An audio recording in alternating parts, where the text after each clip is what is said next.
ऋणमोचनमङ्गलस्तोत्रम्। मङ्गलो भूमिपुत्रश्च ऋणहर्ता धनप्रदः। स्थिरासनो महाकाय सर्वकर्मावरोधकः। लोहितो लोहिताक्षश्च सामगानां कृपाकरः। धरात्मजः कुजो भौमो भूतिदो भूमिनन्दनः। अङ्गारको यमश्चैव सर्वरोगापहारकः। वृष्टिकर्ता अपहर्ता च सर्वकामफलप्रदः। एतानि कुजनामानि नित्यं यः श्रद्धया पठेत् ऋणं च एतस्य धनं शीघ्रम् अवाप्नुयात्। धरणीगर्भसम्भूतं विद्युत्कान्तिसमप्रभं कुमारं शक्तिहस्तं च मङ्गलं प्रणमाम्यहं। स्तोत्रमङ्गलकस्य तत् पठनीयं सदा नृभिः। न तेषां भौमजा पीडा स्वल्पपापी भवति क्वचित्। अङ्गारक महाभाग भगवान् भक्तवत्सलः। त्वां नमामि नमाशेष दिशमाशु विनाशया। ऋणरोगादिदारिद्र्यं ये चान्ये अपमृत्यवा। भयक्लेशमनस्तापा नश्यन्तु मम सर्वदा। अतिवक्रदुराराध्य भोगमुक्तजितात्मनः।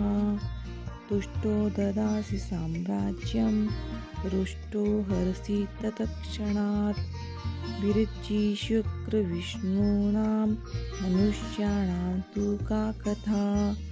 तेन त्वं सर्वसत्त्वेन गृहराजो महाबलः। पुत्रान् देहि धनं देहि त्वाम् अस्मि शरणं गतः। ऋणदारिद्र्यं दुःखेन शत्रूणां च भयाततः। एभिः 12 श्लोकैः यः स्तौति च धरासुतं महतीं श्रियम् आप्नोति यः परो धनदो युवाः। इति श्रीस्कन्दपुराणे भार्गवप्रोक्तं ऋणमोचक मङ्गलस्तोत्रं सम्पूर्णम्। ऋणमोचनमङ्गलस्तोत्रम्। मङ्गलो भूमिपुत्रश्च ऋणहर्ता धनप्रदः। स्थिरासनो महाकाय सर्वकर्मावरोधकः। लोहितो लोहिताक्षश्च सामगानां कृपाकरः। धरात्मजः कुजो भौमो भूतिदो भूमिनन्दनः। अङ्गारको यमश्चैव सर्वरोगापहारकः। वृष्टिकर्ता अपहर्ता च सर्वकामफलप्रदः। एतानि कुजनामानि नित्यं यः श्रद्धया पठेत् ऋणं च एतस्य धनं शीघ्रम् अवाप्नुयात्। धरणीगर्भसम्भूतं विद्युत्कान्तिसमप्रभं कुमारं शक्तिहस्तं च मङ्गलं प्रणमाम्यहं। स्तोत्रमङ्गलकस्य तत् पठनीयं सदा नृभिः। न तेषां भौमजा पीडा स्वल्पपापी भवति क्वचित्। अङ्गारक महाभाग भगवान् भक्तवत्सलः। त्वां नमामि नमाशेष दिशमाशु विनाशया। ऋणरोगादिदारिद्र्यं ये चान्ये अपमृत्यवा। भयक्लेशमनस्तापा नश्यन्तु मम सर्वदा। अतिवक्रदुराराध्य भोगमुक्तजितात्मनः। तुष्टो ददासि साम्राज्यं रुष्टो हरसि तत्क्षणात् विरचि शुक्रविष्णूनां मनुष्याणां तु का कथा तेन त्वं सर्वसत्त्वेन गृहराजो महाबलः पुत्रान् देहि धनं देहि त्वाम् अस्मि शरणं गतः ऋणदारिद्र्यं दुःखेन शत्रूणां च भयाततः एभिर्द्वादशभिः श्लोकैः यः स्तौति च धरासुतं महतीं श्रियम् आप्नोति यः परो धनदो युवाः इति श्रीस्कन्दपुराणे भार्गवप्रोक्तं ऋणमोचक मंगलस्तोत्रं सम्पूर्णम्। ऋणमोचनमङ्गलस्तोत्रम्। मङ्गलो भूमिपुत्रश्च ऋणहर्ता धनप्रदः स्थिरासनो महाकाय सर्वकर्मावरोधकः लोहितो लोहिताक्षश्च सामगानां कृपाकरः धरात्मजः कुजो भौमो भूतिदो भूमिनन्दनः अङ्गारको यमश्चैव सर्वरोगापहारकः दृष्टिकर्ता अपहर्ता च सर्वकामफलप्रदः एतानि कुजनामानि नित्यं यः श्रद्धया पठेत् ऋणं च एतस्य धनं शीघ्रम् अवाप्नुयात् धरणिगर्भसम्भूतं विद्युत्कान्तिसमप्रभं कुमारं शक्तिहस्तं च मङ्गलं प्रणमाम्यहं स्तोत्रमङ्गलकस्य तत् पठनीयं सदा नृभिः न तेषां भौमजा पीडा स्वल्पपापी भवति क्वचित् अङ्गारकमहाभाग भगवान् भक्तवत्सलः त्वां नमामि नमाशेष दिशमाशु विनाशया ऋणरोगाभिदारिद्र्यं ये चान्ये अपमृत्यवा भयक्लेशमनस्तापा नश्यन्तु मम सर्वदा अतिवक्रदुराराध्य भोगमुक्तजितात्मनः तुष्टो ददासि साम्राज्यं रुष्टो हरसि तत्क्षणात् विरचि शुक्रविष्णूनां मनुष्याणां तु का कथा तेन त्वं सर्वसत्त्वेन गृहराजो महाबलः पुत्रान् देहि धनं देहि त्वाम् अस्मि शरणं गतः ऋणदारिद्र्यं दुःखेन शत्रूणां च भयाततः एभिर्द्वादशभिः श्लोकैः यः स्तौति च धरासुतं महतीं श्रियम् आप्नोति यः परो धनदो युवाः इति श्रीस्कन्दपुराणे भार्गवप्रोक्तं ऋणमोचक मंगलस्तोत्रं सम्पूर्णम्। ऋणमोचनमङ्गलस्तोत्रम्।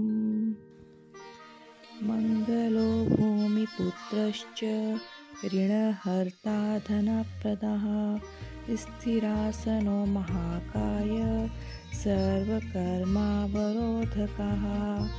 लोहितो लोहिताक्षश्च सामगानां कृपाकरः धरात्मजः कुजो भौमो भूतिदो भूमिनन्दनः अङ्गारको यमश्चैव सर्वरोगापहारकः दृष्टिकर्ता अपहर्ता च सर्वकामफलप्रदः एतानि कुजनामानि नित्यं यः श्रद्धया पठेत् ऋणं च एतस्य धनं शीघ्रम् अवाप्नुयात् धरणिगर्भसम्भूतं विद्युत्कान्तिसमप्रभं कुमारं शक्तिहस्तं च मङ्गलं प्रणमाम्यहं। स्तोत्रमङ्गलकस्य तत् पठनीयं सदा नृभिः, न तेषां भौमजा पीडा स्वल्पपापी भवति क्वचित्।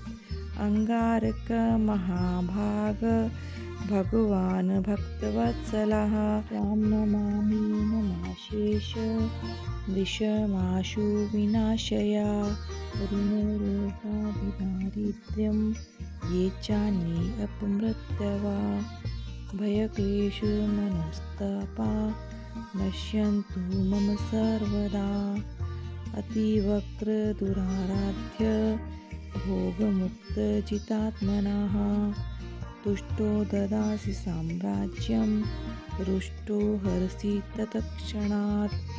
विरचिशुक्रविष्णूनां मनुष्याणां तु का कथा, तेन त्वं सर्वसत्त्वेन गृहराजो महाबलः। पुत्रान् देहि धनं देहि त्वाम् अस्मि शरणं गतः, ऋणदारिद्र्यं दुःखेन शत्रूणां च भयाततः। एभिर्द्वादशभिः श्लोकैः यः स्तौति च धरासुतं, महतीं श्रियम् आप्नोति यः परो धनदो युवाः। इति श्रीस्कन्दपुराणे भार्गवप्रोक्तं ऋणमोचक मंगलस्तोत्रम सम्पूर्णम्। ऋणमोचन मंगलस्तोत्रम्। मंगलो भूमिपुत्रश्च ऋणहर्ता धनप्रदः, स्थिरासनो महाकाय सर्वकर्मावरोधकः, लोहितो लोहिताक्षश्च सामगानां कृपाकरः, धरात्मजः कुजो भौमो भूतिदो भूमिनन्दनः, अङ्गारको यमश्चैव सर्वरोगापहारकः, दृष्टिकर्ता अपहर्ता च सर्वकामफलप्रदः। एतानि कुजनामानि नित्यं यः श्रद्धया पठेत्, ऋणं च तस्य धनं शीघ्रम् अवाप्नुयात्। धरणीगर्भसम्भूतं विद्युत्कान्तिसमप्रभं कुमारं शक्तिहस्तं च मङ्गलं प्रणमाम्यहं। स्तोत्रमङ्गलकस्य तत् पठनीयं सदा नृभिः, न तेषां भौमजा पीडा स्वल्पपापी भवति क्वचित्। अङ्गारकमहाभाग भगवान् भक्तवत्सलः, त्वां नमामि नमाशेष दिशमाशु विनाशय। ऋणरोगादिदारिद्र्यं ये चान्ये अपमृत्यवा, भयक्लेशमनस्तापा नश्यन्तु मम सर्वदा। अतिवक्रदुराराध्य भोगमुक्तजितात्मनः, तुष्टो ददासि साम्राज्यं रुष्टो हरसि तत्क्षणात्। विरचिशुक्रविष्णूनां मनुष्याणां तु का कथा, तेन त्वं सर्वसत्त्वेन गृहराजो महाबलः। पुत्रान् देहि धनं देहि त्वाम् अस्मि शरणं गतः, ऋणदारिद्र्यं दुःखेन शत्रूणां च भयाततः। एभिर्द्वादशभिः श्लोकैः यः स्तौति च धरासुतं, महतीं श्रियम् आप्नोति यः परो धनदो युवाः। इति श्रीस्कन्दपुराणे भार्गवप्रोक्तं ऋणमोचक मंगलस्तोत्रम सम्पूर्णम्। ऋणमोचन मंगलस्तोत्रम्। मंगलो भूमिपुत्रश्च ऋणहर्ता धनप्रदः स्थिरासनो महाकाय सर्वकर्मावरोधकः लोहितो लोहिताक्षश्च सामगानां कृपाकरः धरात्मजः कुजो भौमो भूतिदो भूमिनन्दनः अङ्गारको यमश्चैव सर्वरोगापहारकः दृष्टिकर्ता अपहर्ता च सर्वकामफलप्रदः एतानि कुजनामानि नित्यं यः श्रद्धया पठेत् ऋणं च एतस्य धनं शीघ्रम् अवाप्नुयात् धरणिगर्भसम्भूतं विद्युत्कान्तिसमप्रभं कुमारं शक्तिहस्तं च मङ्गलं प्रणमाम्यहं स्तोत्रमङ्गलकस्य तत् पठनीयं सदा नृभिः न तेषां भौमजा पीडा स्वल्पपापी भवति क्वचित् अङ्गारकमहाभाग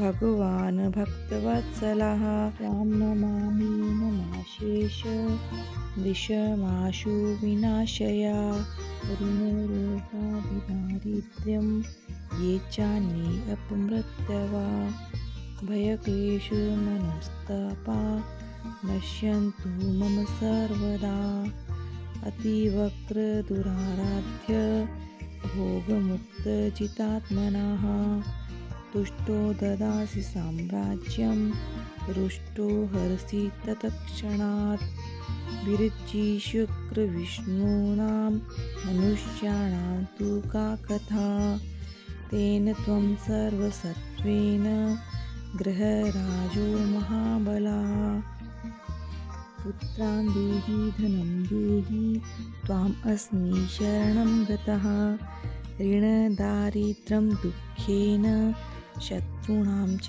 भयाततः एभिः 12 श्लोकैः यः स्तौति च धरासुतं महतीं श्रियम् आप्नोति यः परो धनदो युवाः इति श्रीस्कन्दपुराणे भार्गवप्रोक्तं ऋणमोचक मंगलस्तोत्रं सम्पूर्णम्।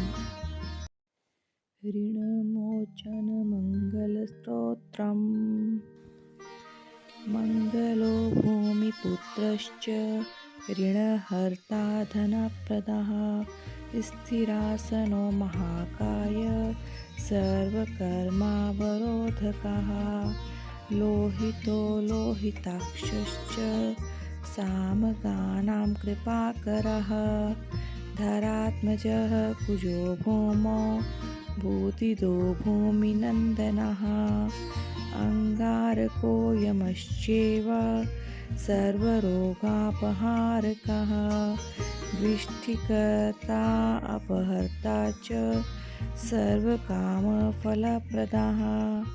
एतानि कुजनामानि नित्यं यः श्रद्धया पठेत् ऋणं च एतस्य धनं शीघ्रम् अवाप्नुयात् धरणिगर्भसम्भूतं विद्युत्कान्तिसमप्रभं कुमारं शक्तिहस्तं च मङ्गलं प्रणमाम्यहं स्तोत्रमङ्गलकस्य तत् पठनीयं सदा नृभिः न तेषां भौमजा पीडा स्वल्पपापी भवति क्वचित् अङ्गारकमहाभाग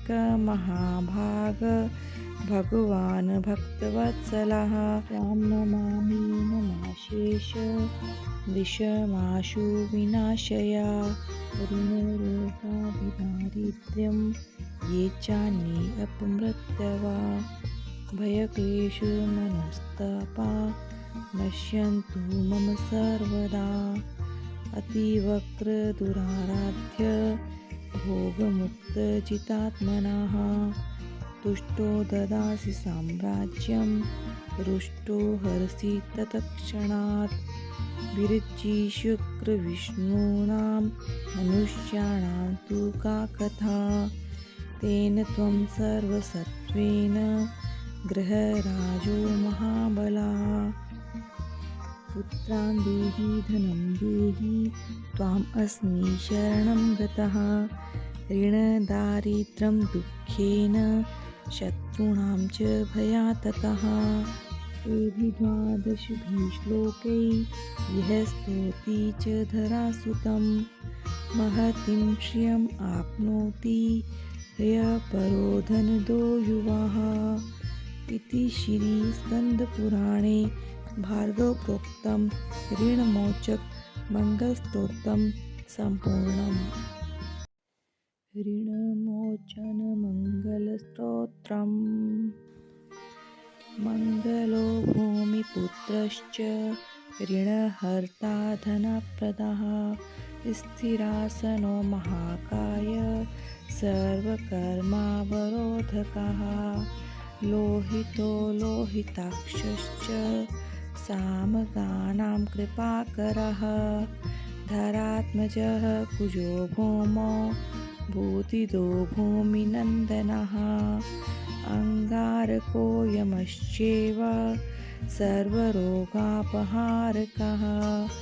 दृष्टिकर्ता अपहर्ता च सर्वकामफलप्रदः। एतानि कुजनामानि नित्यं यः श्रद्धया पठेत् ऋणं च एतस्य धनं शीघ्रम् अवाप्नुयात्। धरणीगर्भसम्भूतं विद्युत्कान्तिसमप्रभं कुमारं शक्तिहस्तं च मङ्गलं प्रणमाम्यहम्। स्तोत्रमङ्गलकस्य तत् पठनीयं सदा नृभिः। न तेषां भौमजा पीडा स्वल्पपापी भवति क्वचित्। अङ्गारक महाभाग भगवान् भक्तवत्सलः। त्वां नमामि नमाशेष दिशमाशु विनाशया। ऋणरोगादिदारिद्र्यं ये चान्ये अपमृत्यवा। भयक्लेशमनस्तापा नश्यन्तु मम सर्वदा। अतिवक्रदुराराध्य भोगमुक्तजितात्मनः। तुष्टो ददासि साम्राज्यं रुष्टो हरसि तत्क्षणात्। विरच्ची शुक्रविष्णूनां मनुष्याणां तु का कथा। तेन त्वं सर्वसत्त्वेन गृहराजो महाबलाः। पुत्रान् देहि धनं देहि त्वाम् अस्मि शरणं गतः। ऋणदारिद्र्यं दुःखेन शत्रूणां च भयाततः। एभिः 12 श्लोकैः यः स्तौति च धरासुतं महतीं श्रियम् आप्नोति यः परो धनदो युवाः। इति श्रीस्कन्दपुराणे भार्गवप्रोक्तं ऋणमोचक मंगलस्तोत्रं सम्पूर्णम्। ऋणमोचनमङ्गलस्तोत्रम्। मङ्गलो भूमिपुत्रश्च ऋणहर्ता धनप्रदः। स्थिरासनो महाकाय सर्वकर्मावरोधकः। लोहितो लोहिताक्षश्च सामगानां कृपाकरः। धरात्मजः कुजो भौमो भूतिदो भूमिनन्दनः। अङ्गारको यमश्चैव सर्वरोगापहारकः। दृष्टिकर्ता अपहर्ता च सर्वकामफलप्रदः। एतानि कुजनामानि नित्यं यः श्रद्धया पठेत् ऋणं च एतस्य धनं शीघ्रम् अवाप्नुयात्। धरणीगर्भसम्भूतं विद्युत्कान्तिसमप्रभं कुमारं शक्तिहस्तं च मङ्गलं प्रणमाम्यहं। स्तोत्रमङ्गलकस्य तत् पठनीयं सदा नृभिः। न तेषां भौमजा पीडा स्वल्पपापी भवति क्वचित्। अङ्गारकमहाभाग भगवान् भक्तवत्सलः। त्वां नमामि नमाशेष दिशमाशु विनाशया। ऋणरोगादिदारिद्र्यं ये चान्ये अपमृत्यवा। भयक्लेशमनस्तापा नश्यन्तु मम सर्वदा। अतिवक्रदुराराध्य भोगमुक्तजितात्मनः। तुष्टो ददासि साम्राज्यं रुष्टो हरसि तत्क्षणात्। विरचि शुक्रविष्णूनां मनुष्याणां तु का कथा। तेन त्वं सर्वसत्त्वेन गृहराजो महाबलः। पुत्रान् देहि धनं देहि त्वाम् अस्मि शरणं गतः। ऋणदारिद्र्यं दुःखेन शत्रूणां च भयाततः। एभिः 12 श्लोकैः यः स्तौति च धरासुतं। महतीं श्रियम् आप्नोति यः परो धनदो युवाः। इति श्रीस्कन्दपुराणे भार्गवप्रोक्तं ऋणमोचक मङ्गलस्तोत्रं सम्पूर्णम्। ऋणमोचनमङ्गलस्तोत्रम्। मङ्गलो भूमिपुत्रश्च ऋणहर्ता धनप्रदः। स्थिरासनो महाकाय सर्वकर्मावरोधकः। लोहितो लोहिताक्षश्च सामगानां कृपाकरः। धरात्मजः कुजो भौमो भूतिदो भूमिनन्दनः। अङ्गारको यमश्चैव सर्वरोगापहारकः। दृष्टिकर्ता अपहर्ता च सर्वकामफलप्रदः। एतानि कुजनामानि नित्यं यः श्रद्धया पठेत्। ऋणं च तस्य धनं शीघ्रम् अवाप्नुयात्। धरणिगर्भसम्भूतं विद्युत्कान्तिसमप्रभं। कुमारं शक्तिहस्तं च मङ्गलं प्रणमाम्यहं। स्तोत्रमङ्गलकस्य तत् पठनीयं सदा नृभिः। न तेषां भौमजा पीडा स्वल्पपापी भवति क्वचित्। अङ्गारकमहाभाग भगवान् भक्तवत्सलः। त्वां नमामि नमाशेष दिशमाशु विनाशया। ऋणरोगादिदारिद्र्यं ये चान्ये अपमृत्यवा। भयक्लेशमनस्तापा नश्यन्तु मम सर्वदा। अतिवक्रदुराराध्य भोगमुक्तजितात्मनः। तुष्टो ददासि साम्राज्यं रुष्टो हरसि तत्क्षणात्। विरचि शुक्रविष्णूनां मनुष्याणां तु का कथा। तेन त्वं सर्वसत्त्वेन गृहराजो महाबलः। पुत्रान् देहि धनं देहि त्वाम् अस्मि शरणं गतः। ऋणदारिद्र्यं दुःखेन शत्रूणां च भयाततः। एभिः 12 श्लोकैः यः स्तौति च धरासुतं। महतीं श्रियम् आप्नोति यः परो धनदो युवाः। इति श्रीस्कन्दपुराणे भार्गवप्रोक्तं ऋणमोचक मङ्गलस्तोत्रं सम्पूर्णम्। ऋणमोचनमङ्गलस्तोत्रम्। मङ्गलो भूमिपुत्रश्च ऋणहर्ता धनप्रदः।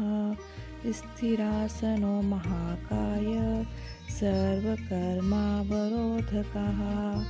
लोहितो लोहिताक्षश्च सामगानां कृपाकरः धरात्मजः कुजो भौमो भूतिदो भूमिनन्दनः अङ्गारको यमश्चैव सर्वरोगापहारकः वृष्टिकर्ता अपहर्ता च सर्वकामफलप्रदः एतानि कुजनामानि नित्यं यः श्रद्धया पठेत् ऋणं च युते तस्य धनं शीघ्रम् अवाप्नुयात् धरणिगर्भसम्भूतं विद्युत्कान्तिसमप्रभं कुमारं शक्तिहस्तं च मङ्गलं प्रणमाम्यहं स्तोत्रमङ्गलकस्य तत् पठनीयं सदा नृभिः न तेषां भौमजा पीडा स्वल्पपापी भवति क्वचित् अङ्गारकमहाभाग भगवान् भक्तवत्सलः त्वां नमामि नमाशेष दिशमाशु विनाशया ऋणरोगाभिदारिद्र्यं ये चान्ये अपमृत्यवा भयक्लेशमनस्तापा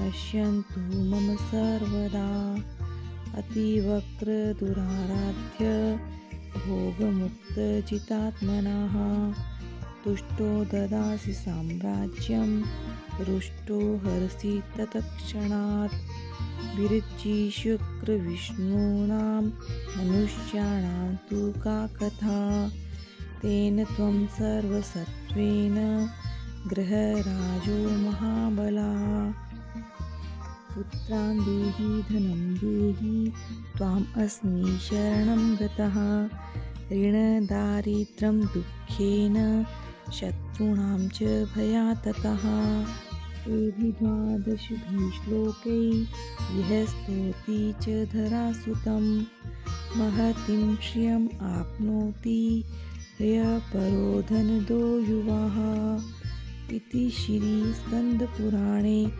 भार्गवप्रोक्तं ऋणमोचक मंगलस्तोत्रं सम्पूर्णम्। ऋणमोचनमङ्गलस्तोत्रम्। मङ्गलो भूमिपुत्रश्च ऋणहर्ता धनप्रदः स्थिरासनो महाकाय सर्वकर्मावरोधकः लोहितो लोहिताक्षश्च सामगानां कृपाकरः धरात्मजः कुजो भौमो भूतिदो भूमिनन्दनः अङ्गारको यमश्चैव सर्वरोगापहारकः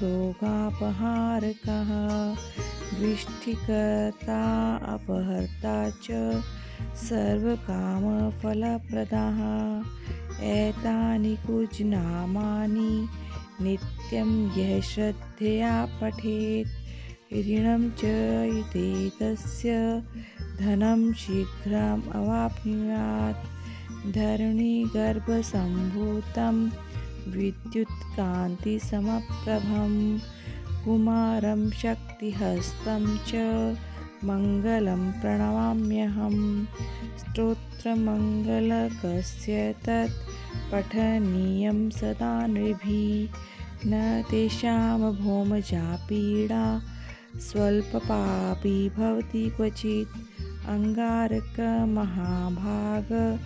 भगवान् भक्तवत्सलः त्वां नमामि नमाशेष दिशमाशु विनाशया ऋणरोगाभिदारिद्र्यं ये चान्ये अपमृत्यवा भयक्लेशमनस्तापा नश्यन्तु मम सर्वदा अतिवक्रदुराराध्य भोगमुक्तजितात्मनः तुष्टो ददासि साम्राज्यं रुष्टो हरसि तत्क्षणात् विरचिशुक्रविष्णूनां मनुष्याणां तु का कथा तेन त्वं सर्वसत्त्वेन गृहराजो महाबलः पुत्रां देहि धनं देहि त्वाम् अस्मि शरणं गतः ऋणदारिद्र्यं दुःखेन शत्रूणां च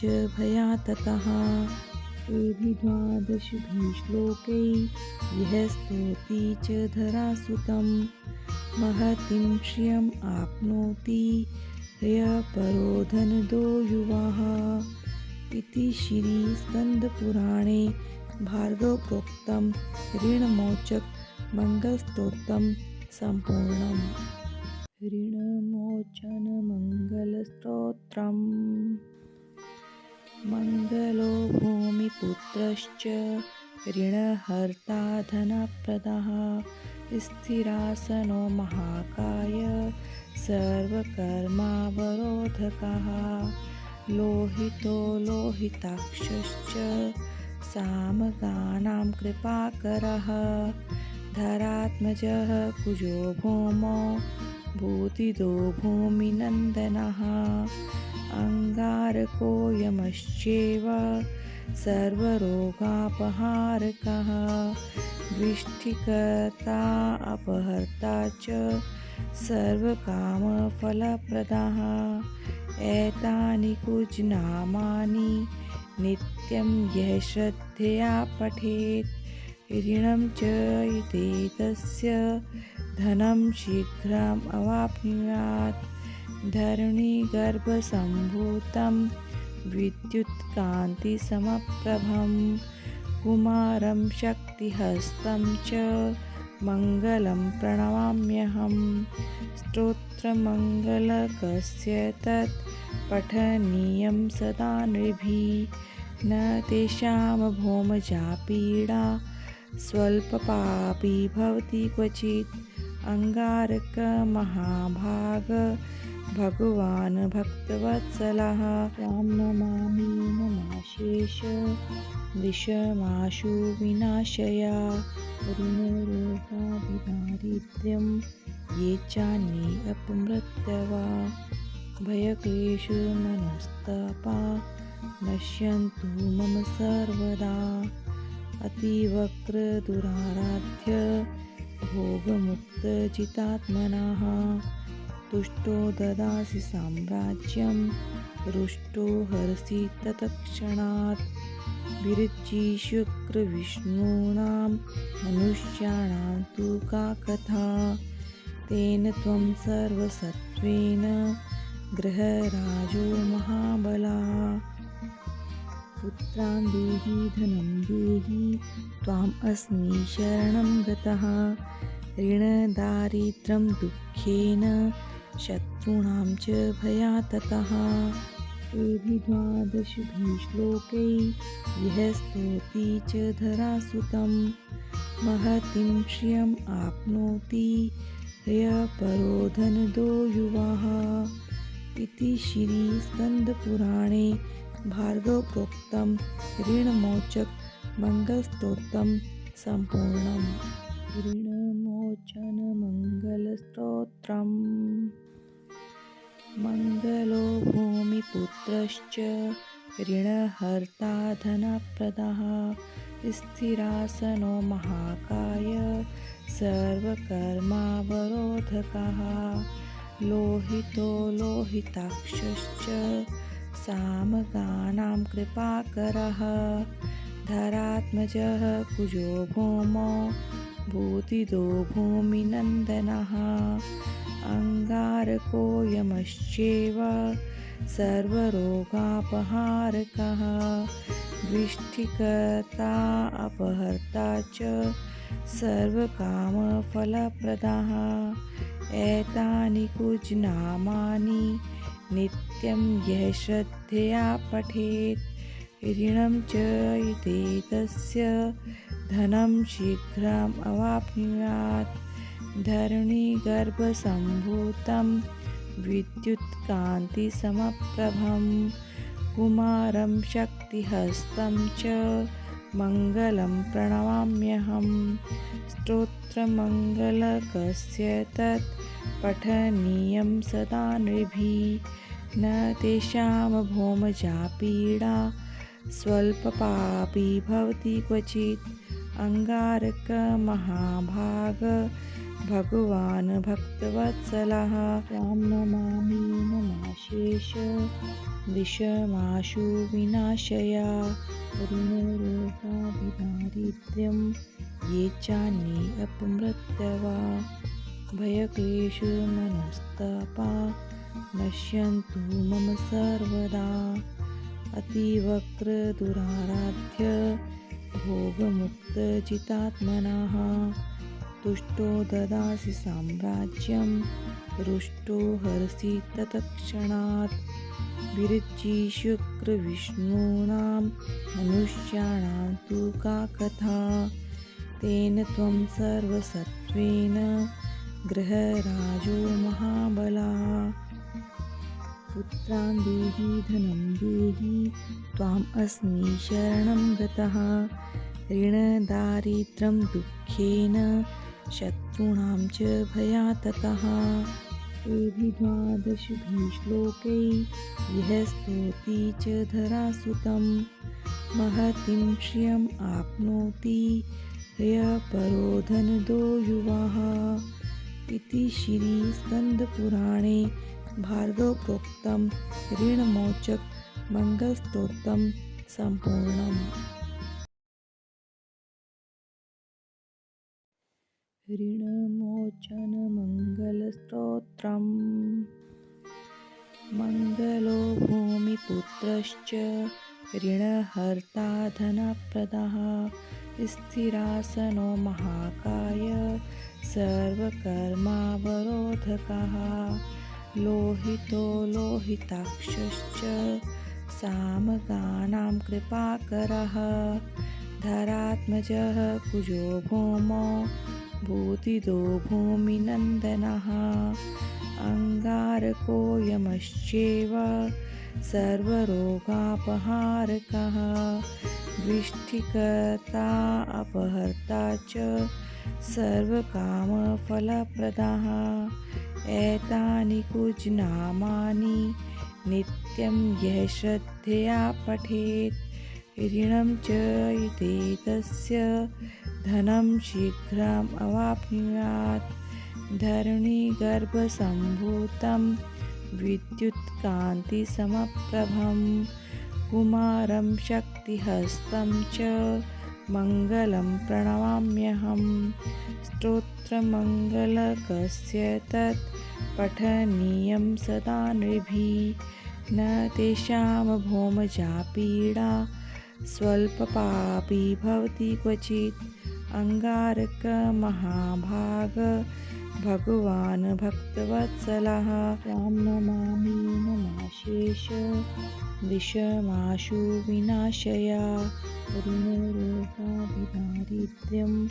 ये चान्ये अपमृत्यवा भयक्लेशमनस्तापा नश्यन्तु मम सर्वदा अतिवक्रदुराराध्य भोगमुक्तजितात्मनः तुष्टो ददासि साम्राज्यं रुष्टो हरसि तत्क्षणात् विरचिशुक्रविष्णूनां मनुष्याणां तु का कथा तेन त्वं सर्वसत्त्वेन गृहराजो महाबलः पुत्रान् देहि धनं देहि त्वाम् अस्मि शरणं गतः ऋणदारिद्र्यं दुःखेन शत्रूणां च भयाततः एभिः 12 श्लोकैः यः स्तौति च धरासुतं महतीं श्रियम् आप्नोति यः परो धनदो युवाः इति श्रीस्कन्दपुराणे भार्गवप्रोक्तं ऋणमोचक मंगलस्तोत्रम् सम्पूर्णम्। ऋणमोचनमङ्गलस्तोत्रम्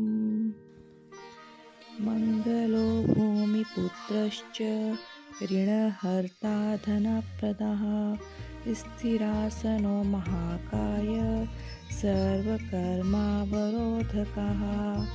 लोहितो लोहिताक्षश्च सामगानां कृपाकरः धरात्मजः कुजो भौमो भूतिदो भूमिनन्दनः अङ्गारको यमश्चैव सर्वरोगापहारकः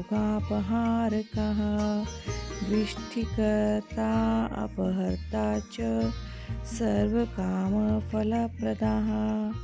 एतानि कुजनामानि नित्यं यः श्रद्धया पठेत् ऋणं च इति तस्य धनं शीघ्रम् अवाप्नुयात् धरणिगर्भसम्भूतं विद्युत्कान्तिसमप्रभं कुमारं शक्तिहस्तं च मङ्गलं प्रणमाम्यहम् स्तोत्रमङ्गलकस्य तत् पठनीयं सदा नृभिः न तेषां भौमजा पीडा स्वल्पपापी भवति क्वचित् अङ्गारकमहाभाग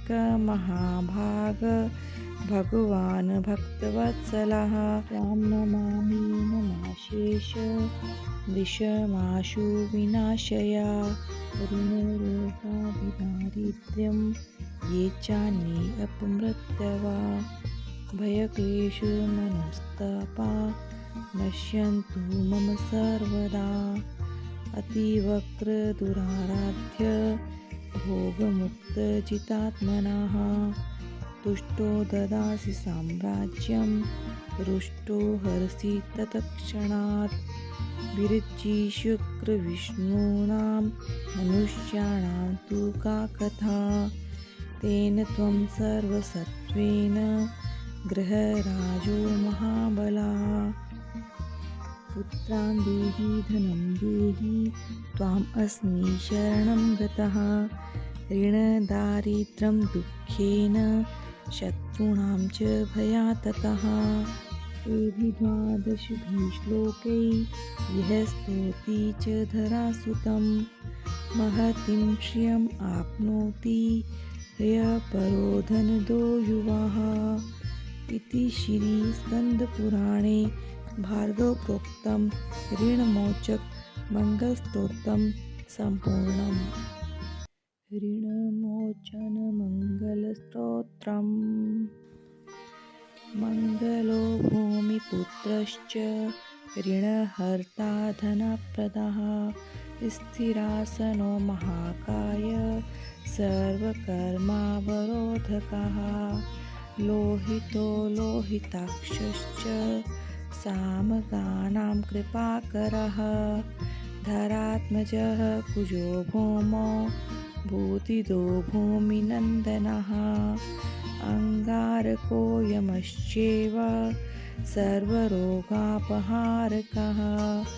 वृष्टिकर्ता अपहर्ता च सर्वकामफलप्रदः एतानि कुजनामानि नित्यं यः श्रद्धया पठेत् ऋणं च इति तस्य धनं शीघ्रम् अवाप्नुयात् धरणिगर्भसम्भूतं विद्युत्कान्तिसमप्रभं कुमारं शक्तिहस्तं च मङ्गलं प्रणमाम्यहम् स्तोत्रमङ्गलकस्य तत् पठनीयं सदा नृभिः न तेषां भौमजा पीडा स्वल्पपापी भवति क्वचित् अङ्गारकमहाभाग भगवान् भक्तवत्सलः त्वां नमामि नमाशेष दिशमाशु विनाशया ऋणरोगादिदारिद्र्यं ये चान्ये अपमृत्यवा भयक्लेशमनस्तापा नश्यन्तु मम सर्वदा अतिवक्रदुराराध्य भोगमुक्तजितात्मनः तुष्टो ददासि साम्राज्यं रुष्टो हरसि तत्क्षणात् विरचि शुक्रविष्णूनां मनुष्याणां तु का कथा तेन त्वं सर्वसत्त्वेन गृहराजो महाबलः पुत्रान् देहि धनं देहि त्वाम् अस्मि शरणं गतः ऋणदारिद्र्यं दुःखेन शत्रूणां च भयाततः। एभिः 12 श्लोकैः यः स्तौति च धरासुतं महतीं श्रियम् आप्नोति यः परो धनदो युवाः। इति श्रीस्कन्दपुराणे भार्गवप्रोक्तं ऋणमोचक मंगलस्तोत्रम् सम्पूर्णम्। ऋणमोचनमङ्गलस्तोत्रम्। मङ्गलो भूमिपुत्रश्च ऋणहर्ता धनप्रदः स्थिरासनो महाकाय सर्वकर्मावरोधकः लोहितो लोहिताक्षश्च सामगानां कृपाकरः धरात्मजः कुजो भौमो भूतिदो भूमिनन्दनः अङ्गारको यमश्चैव सर्वरोगापहारकः दृष्टिकर्ता अपहर्ता च सर्वकामफलप्रदः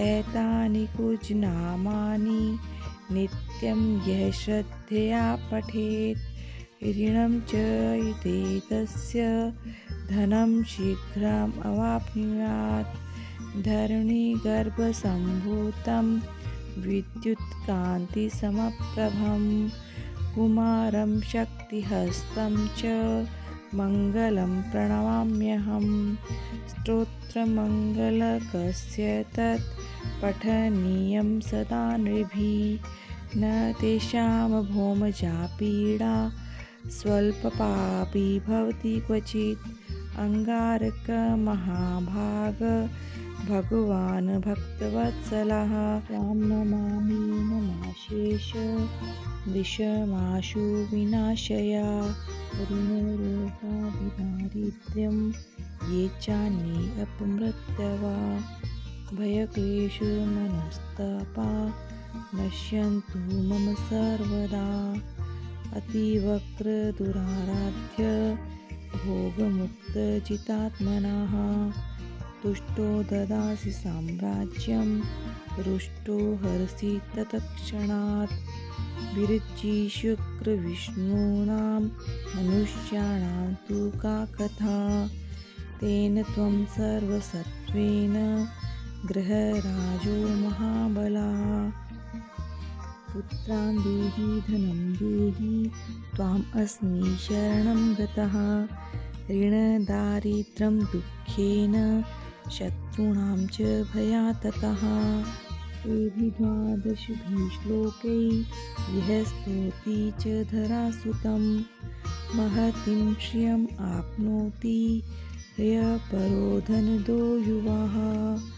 इति श्रीस्कन्दपुराणे भार्गवप्रोक्तं ऋणमोचक मंगलस्तोत्रम् सम्पूर्णम्। ऋणमोचनमङ्गलस्तोत्रम्। मङ्गलो भूमिपुत्रश्च ऋणहर्ता धनप्रदः स्थिरासनो महाकाय सर्वकर्मावरोधकः लोहितो लोहिताक्षश्च सामगानां कृपाकरः धरात्मजः कुजो भौमो भूतिदो भूमिनन्दनः अङ्गारको यमश्चैव सर्वरोगापहारकः दृष्टिकर्ता अपहर्ता च सर्वकामफलप्रदः एतानि कुजनामानि नित्यं यः श्रद्धया पठेत् ऋणं च एतस्य धनं शीघ्रम् अवाप्नुयात् धरणिगर्भसम्भूतं विद्युत्कान्तिसमप्रभं कुमारं शक्तिहस्तं च मङ्गलं प्रणमाम्यहं स्तोत्रमङ्गलकस्य तत् पठनीयं सदा नृभिः न तेषां भौमजा पीडा स्वल्पपापी भवति क्वचित् अंगारक महाभाग भगवान् भक्तवत्सलः त्वां नमामि नमाशेष दिशमाशु विनाशय ऋणरोगादिदारिद्र्यं ये चान्ये अपमृत्यवा भयक्लेशमनस्तापा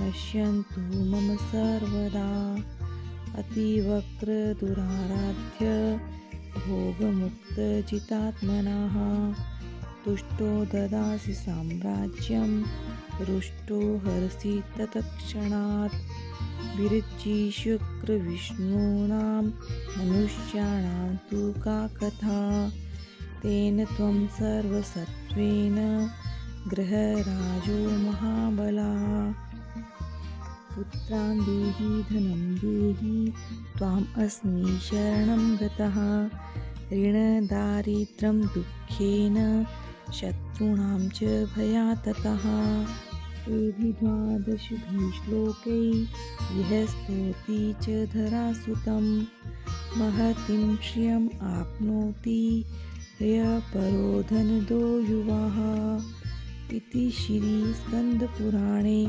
भार्गवप्रोक्तं ऋणमोचक मंगलस्तोत्रं सम्पूर्णम्।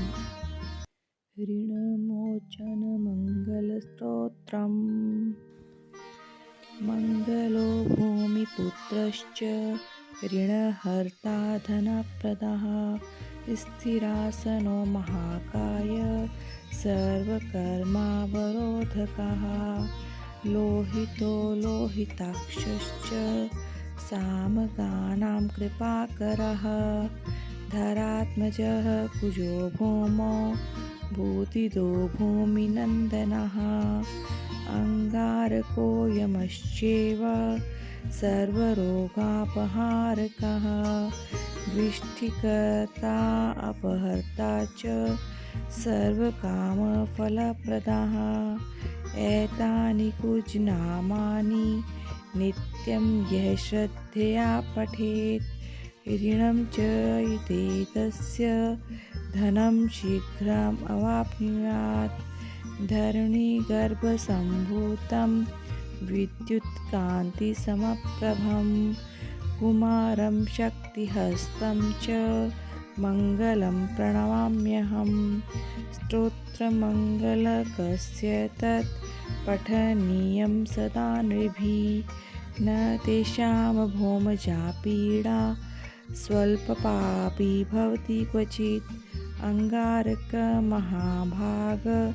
भगवान् भक्तवत्सलः त्वां नमामि नमाशेष दिशमाशु विनाशय ऋणरोगादिदारिद्र्यं ये चान्ये अपमृत्यवा भयक्लेशमनस्तापा नश्यन्तु मम सर्वदा अतिवक्रदुराराध्य भोगमुक्तजितात्मनः तुष्टो ददासि साम्राज्यं रुष्टो हरसि तत्क्षणात् विरचिशुक्रविष्णूनां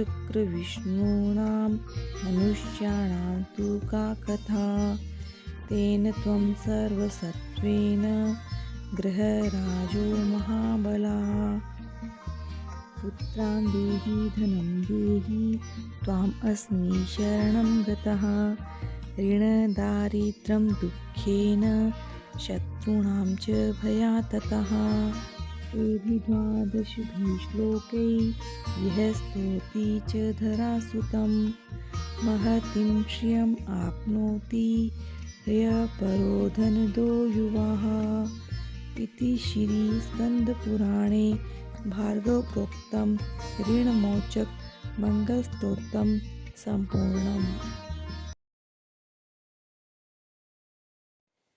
ऋणमोचनमङ्गलस्तोत्रम्। मङ्गलो भूमिपुत्रश्च ऋणहर्ता धनप्रदः स्थिरासनो महाकाय सर्वकर्मावरोधकः लोहितो लोहिताक्षश्च सामगानां कृपाकरः धरात्मजः कुजो भौमो भूतिदो भूमिनन्दनः अङ्गारको यमश्चैव सर्वरोगापहारकः दृष्टिकर्ता अपहर्ता च सर्वकामफलप्रदः